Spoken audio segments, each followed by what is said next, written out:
Welcome everybody to this edition of the Talent Ed podcast. Today we're going to be talking to Nikki Keys from Capdesk. Capdesk is a platform that helps every private company make the most of its equity. It's grown since 2015 to over 50 employees and has been named as one of the Otter Rocket List's companies to watch in 2021. So it's got some great things going on. Today, you can expect to hear lots on what to think about when you're scaling and how to scale your team successfully, who you might want to bring on board, how to keep that team motivated as you grow from a small company into a much larger one, some of the technology that you might want to consider using to do that, and of course, some of the processes that you might want to put in place to achieve that. So over to you, Nikki, just tell us a little bit about yourself and sort of, your experience to this point. Yeah, sure. Thanks for having me. So as Sophie mentioned, so I currently work at a company called Capdesk. I joined, in September, so sort of in the thick of the pandemic, somewhere between the middle mark. So it's been a really interesting journey, and I've really enjoyed it. Albeit obviously had the challenges of starting a company remotely, as lots of people know. But I've been working in startups for about 9 or 10 years now, so secretly giving away my age there. So I actually fell into startups, to be completely truthful. After I graduated from university, loads of people told me I should work in PR. Don't know why, but people told me I should, so I thought, right, I'll do PR. Worked very, very brief stint in PR, and then I was introduced to a startup called One Fine Stay by a friend and university friend of mine. So I worked there, and then it's kind of snowballed from there. So over the last 9 or so years, I've been really lucky actually with having worked at some really exciting startups along the way. Completely random industries. I've definitely been a pretty industry agnostic. Yeah, I was going to say you've gone from clothing marketplace, cat food. Hospitality. I've done, I've done the social marketplace. I've done beauty. I've done hotels, all sorts. But I think it's one of those. I remember actually on my very first induction day when I started at One Fine Stay when I was in my early 20s, and I remember the HR manager said to me, there was a group of maybe about 6 or 7 of us who were all starting within the same week, so we had our same induction. And I remember she said to me, working in startups is addictive. I guarantee every single one of you in this room in 10 years time are going to be working in a startup. And that is true. All of us who are in the room are working in a startup. So it's been really exciting. Like I said, the industries have been quite varied. So I've worked with the likes of Depop and Blow Ltd and Triptease. But my roles have always been centered around managing and scaling customer or client-facing teams, or community teams if we're talking about Depop. So this is be a theme here, but I sort of fell into line management. There was an opportunity at my first company to manage a sort of multidisciplinary team of very random different roles within one regionalized function, and I was terrified. I think I was like 23, absolutely terrified of doing it, but I think I just very quickly found that was like my area of expertise, or the area that I maybe had a more natural flair for and really enjoyed. So I kind of made sure that I kind of continued the trend of what I've been doing since then. So worked in startups from completely different stages. I was even most recently actually before Capdesk doing some consultancy for like a 4-person, really tiny little startup. And obviously working at Depop when we grew really exponentially over those first 2 years. And with my stays now, it was acquired by a core. So absolutely really varied stages. And it's funny because like the challenges that you experience are all actually a variation of the theme, which I guess is the beauty of working in startups, right? Like if you work at a startup over the course of X number of years and you experience, a bunch of different challenges, you're most likely going to experience a similar kind of challenges, but just know how to tackle them better at the next startup. So I think that can be the beauty in your kind of professional development within a startup. You're kind of constantly iterating every time you move on, because you can learn from your mistakes. So I've had a really exciting and been very fortunate to work for some really great companies and led some very, very, very awesome, like I say, customer and client facing teams over the years as well. And that's the thing, I think, you kind of hit the nail on the head that actually it could be a variety of industries or products or platforms that you're working for. But would you say there's kind of a core, well, we talked about last time we spoke, we talked about sort of having those fundamental values and strategy. Would you say that's kind of pretty consistent across all of them? Yeah, I would say so. I mean, again, it kind of depends at what stage you are with growing your team. If I'm looking at a more kind of, secular view from what I'm doing, if you're inheriting a really large team versus you're building a team from scratch, obviously it can definitely vary.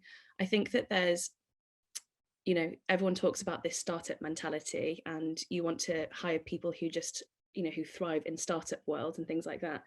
And I think it's just ultimately, I mean, I don't really like that phrase because I think it's so broad and it doesn't really mean much, but I think it's essentially you're trying to find people who want to evolve and want to learn at a really rapid pace.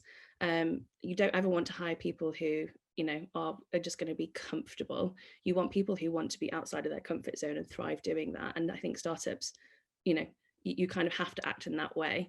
No, the classic saying, no day is the same. And that's very, very much true. And I think that also when you are certainly in the first, let's say, the first 10 years or so of your career, most people don't really know what most people don't know really what they want to do, or very few people have a really concrete idea of what they want to do. So finding those people who really value the experience of working at a startup and understand that it's exposing you to so many different things in the company.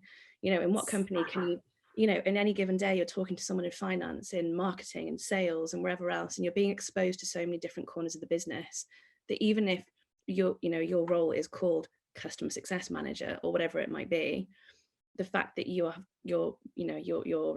broadening your horizons and you're learning so much more just by nature of working in a startup, I think you need to find people who see such a huge value in that. Absolutely.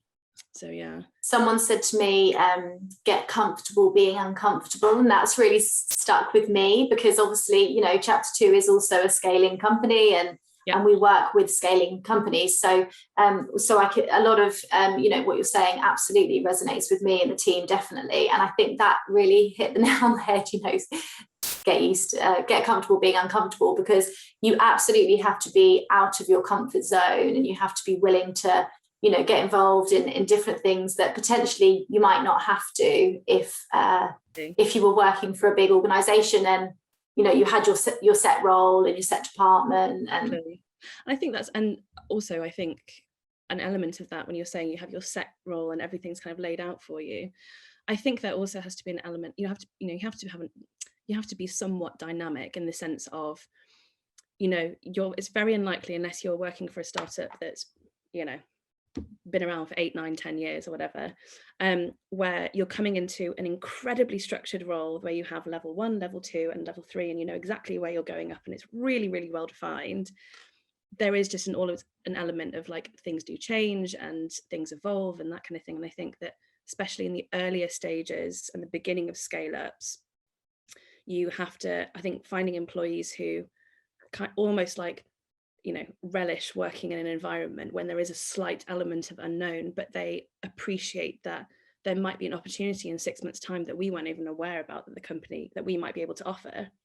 It's like fostering that excitement about working in startups, that we can't, your progression plan might not be defined for the next 4 years in the company, however so many opportunities will very likely arise as a result of the company growing so quickly, and if you're in a perfect position, if you're working in the company, to snap up those kind of new opportunities that arise.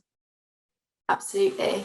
So it sounds as though you, in your experience, it's kind of not a particular type of person necessarily. I don't want to say you've got to be put people in a box, but you've got to have a certain drive or a certain openness to kind of trying new things, being uncomfortable, as we said.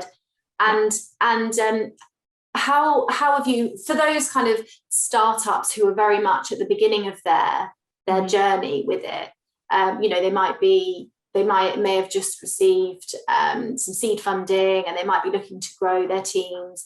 How would you sort of advise them to start to find those people, I suppose?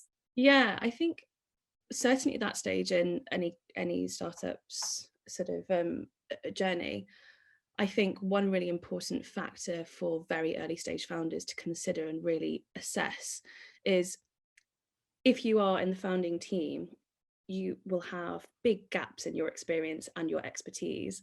So I think it's really important that even if you are likely going to be in one of the senior positions as a founding team member, you need to find those people earlier on who you're hiring into your team that fill those gaps.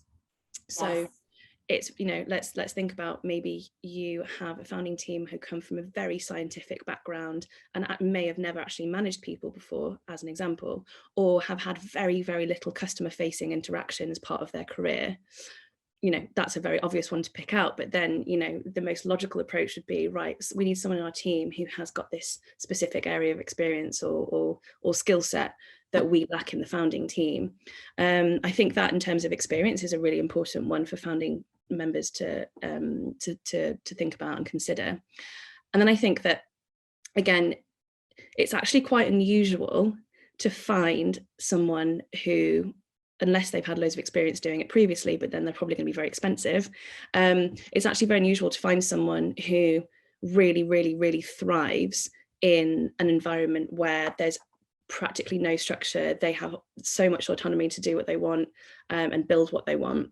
So I think, for me, a lot of that, I think, would be through having quite a, I don't know, not an interview process, but a bit of a vetting process. Because if, for example, you're not hiring someone that's got loads of experience, you need to really suss them out, and whether you think that you'd be able to throw them in the deep end and they would have very little structure and have to get used to constant pivoting and changing in direction and really thrive in that. So I think it's more of a vetting process rather than, rather more than anything, because actually finding those people is quite difficult.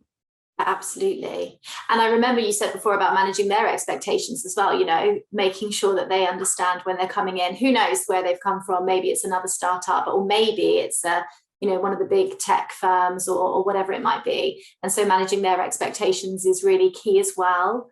Yeah, definitely. And I think that, again, you have to find, people always talk about how everyone who works in a startup is like a mini entrepreneur, that kind of thing, which again sounds quite cringe, but I think that is especially true for seed like level companies. The ideal situation is finding someone who is striving to set up their own company one day, and they want to experience those really early days where they kind of have their fingers in lots of different pies, and they're getting involved in all corners in the business.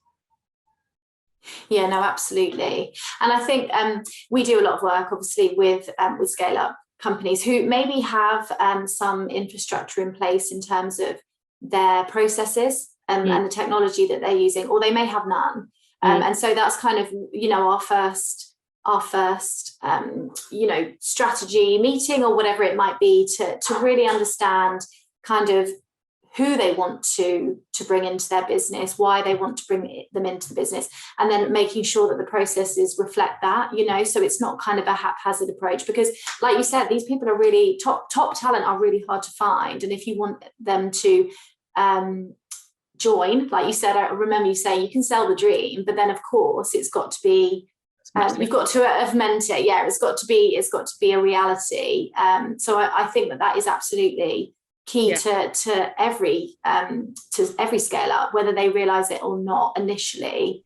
I agree. And then go ahead. I was just going to say I'm a huge believer in, especially in the recruitment process for roles, you have to find the right balance of being, giving them a very strong vision of the company and really trying to motivate them and inspire them to work for your company, but also mesh that in with, a lot of reality in saying, this part of your role is going to be a challenge and will be XYZ. And I think that it sounds like an obvious thing to do, but it does get missed a lot by companies. Yes, yeah, absolutely. I know. Well, you'd be surprised. Like, it's crazy, when you actually start to understand it. It definitely does. And then if we just have a little bit of a look at where you are today with Capdesk. So, I mean, I've been doing some research, and you do some pretty good things. So in terms of getting out there and making sure that potential candidates that give you that ability to scale actually know about you, know what a day in the life at Capdesk is. You seem to be doing it pretty well. Like, you've got some really great fun stuff going on. Even things like, I noticed, like the Q launches, you know, that makes a quarterly review sound really fun. So I think that you've nailed that one. Yes, first mentality, you know, just things like that. I think, is that kind of something that's, you know, hot on your guys' list to making sure that you are attracting top talent? Definitely. And I think that Capdesk is at that really interesting and probably all too familiar stage in their journey that lots of companies at sort of Series A feel, whereby, you know, you've got a team of, say, like 30 odd people, your presence and your reputation is starting to build and people are starting to hear about you, other companies are starting to become more aware of you, etc., but you don't quite yet have that level of employer branding that a lot of other slightly more well-established startups have. So, you know, Capdesk isn't quite at the stage yet where we post a job posting and then we just get flooded with thousands of applications. You know, we're not quite at that stage yet because we still have some work to do in our in our kind of like employer branding and external facing content, which we're trying to build, and we're trying to make it, you know, feel as authentic as possible. You know, what's so exciting about working in the startup scene now versus 10 years ago is that companies they have the platform actually to do such innovative and really creative out of the box thinking, like with, you know, our quarterly kickoffs, like you were saying. You know, we now have the platform to be able to do like a radio style interviews for them, which means that people don't have to sit in front of their screen all day and read slide decks and things like that. You know, and we did like a virtual gig with Sophie Sounds and things like that, which, you know, was, well, impossible probably 10 years ago, in fact. So we, you know, it's important to, you know, stay authentic to our values, but also show that we are part of the game, not the game, but part of the, you know, part of the network of companies that are trying to do things a little bit differently, and really put the employers, you know, and our employees first and everything that we're doing, listening to them and acting on all their feedback for things that, you know, things that we try and iterate on. But we do put a lot of emphasis into it. We don't even have an internal dedicated team for all of this. This is just purely through shared ownership and you know, shared input from the people that work at Capdesk alongside their normal day-to-day jobs. So it's a real team effort. Yeah, no, definitely. And I think that's probably the thing. When you start off as a small team, you don't necessarily have a dedicated role focusing on that, or, you know, a dedicated team focusing on the employer branding or just looking after the recruitment. So it, you know, it sounds as though it's got to be a bit of a team effort, really. Definitely. And yeah, it has to be. And I think that, you know, and I think that everyone at Capdesk is really behind all the initiatives that, you know, the team carry out. And people genuinely just have such positive things to say about, which has a huge impact on people's morale, especially now, when everything is done remotely. So having those kind of, you know, authentic kind of socials and touch points with people outside of a work setting needs to be special, because you don't have that physical interaction with them. But yeah. So obviously you've worked for some amazing companies and they've been really successful. So any of them as an example, really. I mean, obviously Depop's so well known, One Fine Stay really well known. Is it, how do you see things, how do you keep that the employee as the core focus as you grow to, say, 4 to 50 people? How can you do that? I think there's a bunch of different ways. I mean, I've seen it done very well. I've seen it not done particularly well. And I think we need the successes. We also need the things that haven't gone so well, you know? Yeah, exactly. And I, you know, certainly have been part on both sides of those. But I think that especially when you're growing from, you know, when you have a very, very tight-knit team, the one big thing that's going to jolt people definitely is they once had a say in everything and they were asked their opinion on everything, and all of a sudden they have very defined functions and teams in the business, and suddenly in a team, in a world where someone in tech would very easily be giving some input on a marketing initiative when there's 5 of them, all of a sudden very unusual for them to have any kind of input in that. So I think one thing is finding that balance, and that balance is certainly just through very, very, very rigorous streams of communication. So I think that as an example, even if you can't work closely with the marketing team anymore, it's a responsibility for that marketing leader to make sure that they're always surfacing projects that they're working on, what their targets and their strategies are, etc. And also definitely fostering a culture of, anyone can chat to me about this. If you see that I'm working on this certain campaign and you've got thoughts on it, please approach me about it. It's definitely not like a siloed thing. So I think that's something that companies and functional leaders have to be very aware of, especially with employees who have been there since day dot. I think another thing is that, again, as the team gets bigger and you are naturally adding more layers of management, you've gone from basically a completely flat structure, then you might have a couple of layers of management between, let's say, the CEO and the rest of the company. It can be very, again, obvious thing to say, but it can be so very, very quickly, can the communication from the CEO and the board, the next level of management to the next level, and then all of a sudden it barely gets trickled down as to why something suddenly changed, or the direction suddenly changed. And I've seen it, the mistake being made of a manager saying, look, we're just getting pressure on the board to do this, so we're now going to focus on this instead of this. We're not giving that context and not bringing people along that journey, and keeping them very, very informed as to the whys and the hows things are changing, and why things ultimately will probably pivot or whatever it might be. I think that sort of that essence should never falter, no matter if you're a 5-person team or even a 100-person team. People need to know the whys and the hows and not just be told that things are changing without any context. Otherwise they're not going to with it. No, absolutely. And I mean, I don't want to dwell on, the pandemic, because hopefully, touch wood, we will be coming out of that soon. But do you feel like that's been harder during the past year? Has it been kind of, even more difficult to make sure that communication is going out, or actually has it kind of brought the team together? I actually think, bring the team together, I think, is a slightly different matter. But I think in terms of providing visibility and transparency over those kind of changes, and typically conversations that would be had in the office amongst smaller groups of people in meeting rooms and that kind of thing, whereas now I personally think it's so much easier for a senior member of staff to send out a message to everyone on Slack, whatever it might be, to kind of just give everyone an FYI. Or our CEO, for example, Christian, is really good at giving Loom updates. So he'll just record a quick Loom for everyone and just send it to the whole company. Love that. Yeah, that's good. It's not as disruptive, constantly organising company-wide meetings to update everyone, or having an information overload in the weekly town hall or whatever people call their company-wide meetings.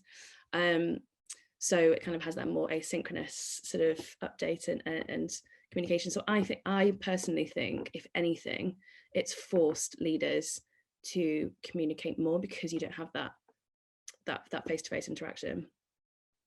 And I think that's a really good individual tip, but I'm sure that there's many. Even, I know you mentioned before, things like technology have made the scale up journey different, maybe easier. Maybe it's wrong to say easier, but having things like Loom, I'm sure. So is that something you kind of have experienced from, like, let's say, your Depop days? Yes, definitely. I think that the technology and all the different platforms that were on offer X number of years ago versus now, I think has made a huge difference. Things like I'm not sponsored by these two things. No, we need recommendations, there's such a range of different tools and platforms that people can use. Like, if you know one that works well, please share. Exactly. But the likes of, which everyone knows, Notion. Notion is an amazing tool for asynchronous working, and especially now. And I personally feel as a manager, and I hope also that the people that I manage feel it as well, you just have a lot more visibility over what people are doing. and there's way more collaboration in that sense. So it sounds really silly, but like if I know that a couple of members in my team have got a side project on something, I can literally just pop into their Notion page and just see like, what they've been most recently discussing, what they've been doing, more so out of nosiness, but it also does just provide that kind of that level of transparency, I guess. And similarly, that I have like a project board in my Notion, so if my team were like, I've not spoken to Nikki today, I wonder what she's been up to. It sounds silly, but I think that I think more so than anything, I think asynchronous working has definitely transformed how efficient, more than anything, how efficient startups and scale-up, well, I'm sure bigger companies as well, but in my knowledge, startups and scale-ups can work. And there's a lot more kind of project management tools that have definitely helped, like monday.com, I think is brilliant. So yeah, I think that technology has helped. And what's also been really lovely to see in the startup ecosystem is, just by nature of the beast, there's a startup for everything that you think of is like, oh, there's a startup that's just launched for that random tiny little, like clipper for your plant or something, like really random stuff. But what's been great about that is that it's facilitated this network effect of startups working with startups. So if we as a company, think, oh, we want to work with a new expenses platform, I think by nature we would favor working with a different, choosing a startup. Of course, because there's that element of kind of like camaraderie and wanting to support one another, and you can suddenly enter a realm of knowing about more startups, and people in your team do as well. Yeah, and also I think I completely agree. And again, with my scale up hat on, I think that we can offer more flexibility, and we can be more agile compared to a larger company. And so that's what lends itself so well then when we're partnering with scale ups, because they need that. They need us to be able to be agile, to pivot as and when it's needed. There's nothing sort of fixed. So I completely understand that, and I agree definitely that everyone wants to sort of support each other. So that's a nice place to be, isn't it? It's got a nice feeling of camaraderie. Definitely. And we're in quite a lucky position in the sense that by nature of Capdesk as a business, startups are our customers, because we obviously our platform is catered from seed to exit companies. So that's again that kind of that network and that ecosystem just feels even stronger as well, which is definitely a very nice thing to be part of. Yeah, no, absolutely. And I think when we hosted a webinar event recently, and one of our panelists, Lorenzo Spina, who is heads up the talent team at Peak, and one of the questions for him was about, as you scale, does your EVP become about business and the business achievements and objectives? So he was sat alongside sort of Mel Punch, who does the same for Investec, and Corey Arcard from the Collinson Group. So a real array of sort of sized companies, but it was just really a resounding, no from the audience, from the panel, in the sense of, no, definitely not. It doesn't matter if it's 5 people or 5,000 people. It really needs to continue to be about the employees, and the team. Absolutely. Definitely. And I think that, again, I get a very, very cliche thing to say, but it just is so true, which is probably why it's a cliche. Your employees make your company. They you can have a phenomenal product, but you will not succeed unless you have some really great people supporting building it and growing it. So yeah, I completely agree. Your EVP should never waver, and it should certainly always stand incredibly strong. I think it's quite normal for I think it's quite normal for your values, as your company values, to maybe shift slightly as you grow as a company. I think that's relatively normal, but I think that again needs to be very, very separated from company values versus how you your proposition for your employees and how you value them, and the type of people that you hire, and that should never, definitely should never waver. I think that, you know, the things that will change organically as you grow as a company, you know, I think we were talking about this last time we spoke, but you know, when you are in earlier stages in your journey, you need, and you definitely feel the need to hire people who are, you know, these real, you know, self-starters who, you know, you basically just give them a problem, they'll go away and they'll work their magic. Very independent, they've got a lot of self-drive, they're super ambitious, you know, they just want to learn loads and you know, and progress really quickly. And I think that's great, and I think certainly to jumpstart your business over the first few years, that's a definite necessary. But as we were saying, you kind of get to a point where you need a mix of different people, and I think it's really important for businesses to really identify when that balance is then started to need. So, you know, if you hire a huge team of self-starters, super ambitious, etc., you're going to, you know, your employee churn is then all of a sudden going to hit an all-time high, because there's only so many people that you can promote and evolve into different roles and you know, give them the opportunities as quickly as they want them to come about. And so I think that gets to a point where you just think, you know, the profile of the person, you know, are they a typical startup person, or do you need someone who's going to come in, work damn hard, and yes, they'll challenge you and do all the things that obviously that sort of lead to the success, but maybe they're quite happy doing their role for the next 3, 4, 5 years, and they've been doing it the past 3, 4, 5 years, and they're not going to come knocking your door in 6 months, 1 year's time, and wanting the next challenge and wanting the next opportunity, because that's when startups, you know, they I think a lot of startups experience that challenge, but sometimes they experience it, you know, they realize a little too late that they start finding that balance in people. Their core values remain the same for the type of people that you're hiring, but it's more so their, you know, the different paces of how quickly you want to progress and motivations that you need to balance out.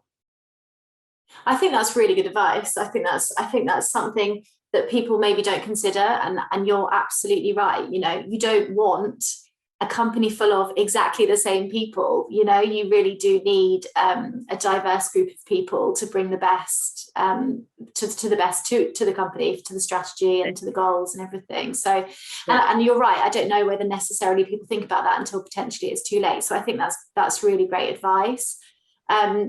So a big thing for us at Chapter 2 is about people, process, technology. Like, this is how we work.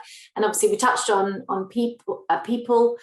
We've talked a little bit about some of the technology that you think could help a scale. What about process? Is there anything, any kind of experiences that you've had, or things that you would kind of recommend that they start to put in place to make sure that they are achieving what they need, and also thinking a little bit about the candidate experience as well? Yeah, I think that one thing actually that immediately popped to mind when you asked this question was one process that's worked really well is when you're setting targets and goals for the quarter, whether you use OKRs or any other kind of target setting, which I assume most people do use OKRs. It can be all too tempting for leaders to set the OKRs and then tell their teams, this is your OKR, these are your OKRs for the quarter.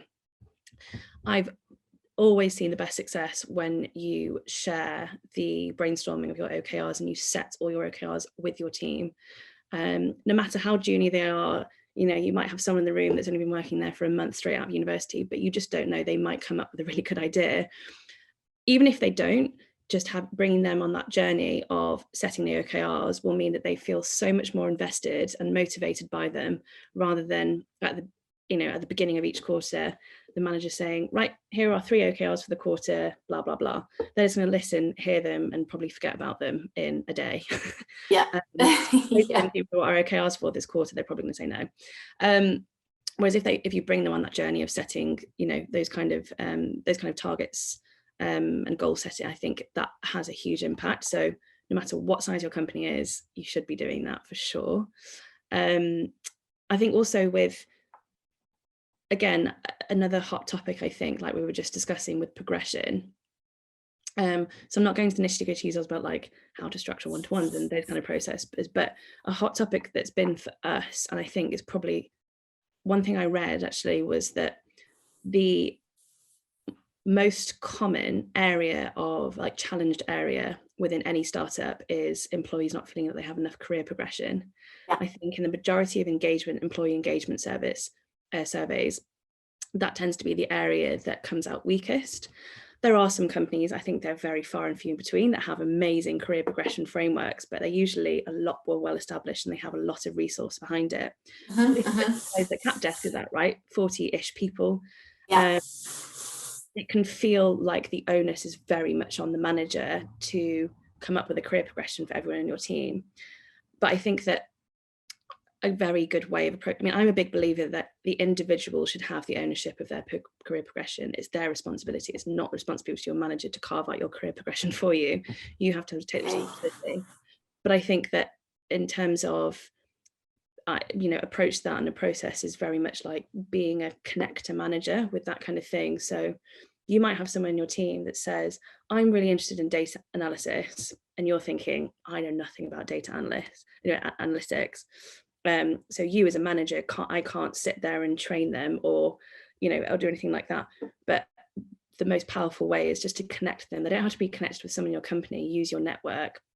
I've introduced lots of people that I manage to ex-employees and people in my network who do roles that really interest them, they want to know more about.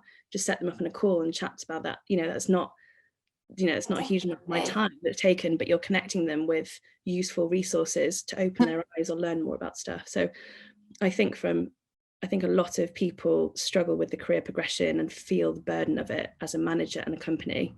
But I think that connector element of it and making sure that the employee really understands that their career progression is their responsibility. It's not their manager. They're there to facilitate and help, connect you with the right resources and people for them to learn more and broaden their horizons in that sense. Yeah, absolutely. And we completely agree with that as well. We do that. There's mentors available to the team because the team is small, and like you say, everyone's doing different things. So your direct manager might not be someone that's doing your exact role or experiencing your challenges every day. So I think that's a great shout, and I think that's really important that we all do that. However big the company is or however small it is. And so what's the future, I guess? I think to finish with, really, we're hopefully coming out of lockdown now. I know you mentioned to me before that Capdesk was an agile working company anyway. Is that something that you see continuing? Yeah, for sure. We actually made the decision to be a kind of remote first company in July last year, which obviously was hugely influenced by what was going on in the world. But yeah, we still have, because Capdesk was founded in Copenhagen, then an office was set up in London a couple of years later. We do have, as a percentage at the moment, majority of people based in London and Copenhagen, but then we do have people in Quebec and Germany and all sorts of different other time zones and different cities. So it is remote first. So all of our socials are remote, but we do have sort of office hubs for people. For example, in London, we do have a space in Shoreditch. So if people want to go 1-2 days a week, so it's kind of that good balance. But the challenge is, even though we give people the flexibility to be able to go into the office, if they live in the cities like Copenhagen and London, where we do have a kind of pied-à-terre office, we still need to make sure that all of our culture, internal culture, and the socials, etc., that we do are geared towards everyone who works, regardless of time zone and location. I was going to say, do you think having that sort of both options is going to cover it? As in, what do you think people are looking for now? Potential candidates, potential future Capdesk employees, like what do you think they're looking for? Yeah, it's honestly, it's been really interesting, because one of the main drivers behind us deciding to go remote first was to attract a broader range of talent. So we've got some amazing engineers who are dotted all over the place that we've never been able to attract if we were just, you know, styling ourselves to the city. So it was majority to, like I say, broaden our horizons with those. But I think that it kind of depends, to be honest with you. What we've found is people who live in cities. So we have hired people very recently who are based in London, even though we're remote first. People who live in cities tend to seemingly want to have a better balance of sometimes going to the office, sometimes working from home.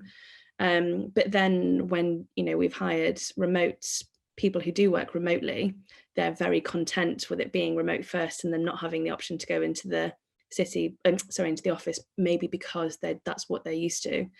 So that's why we're called remote first, but we do have that element of flexibility for those who do live in the, you know, in the two key cities to be able to go into the office, because more likely what they want to do.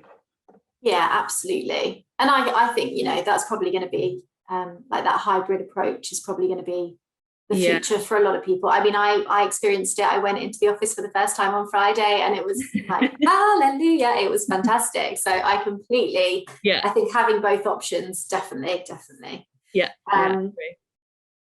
Okay, brilliant. Well, thank you so much for taking the time. I really, really appreciate it. Obviously, it's all about really just giving a little bit of insight to those scale ups, as we said, to have some tips and tricks, to have some guidance, to have some reassurance that they're not alone, and it's absolutely, you know, a journey that everyone in that situation has to go through. And I think this has been so insightful to sort of think outside the box with it a little bit. You know, don't necessarily pick all people that are exactly like you. Keep it diverse. Some great ideas with the technology. Some great ideas with keeping your EVP consistent throughout as you scale. And obviously, you know, it's working because you've worked for some fantastic companies that have gone from strength to strength. So thank you so much. And yes, if there's anything, you know, that you guys want to share in terms of coming and working at Capdesk and all the great things, I would definitely recommend people have a look at the website, because it looks like you've got lots of fun stuff going on. Yeah, for sure. Thank you very much for having me. It was a pleasure. Yeah, thanks, Nikki. Right, thank you.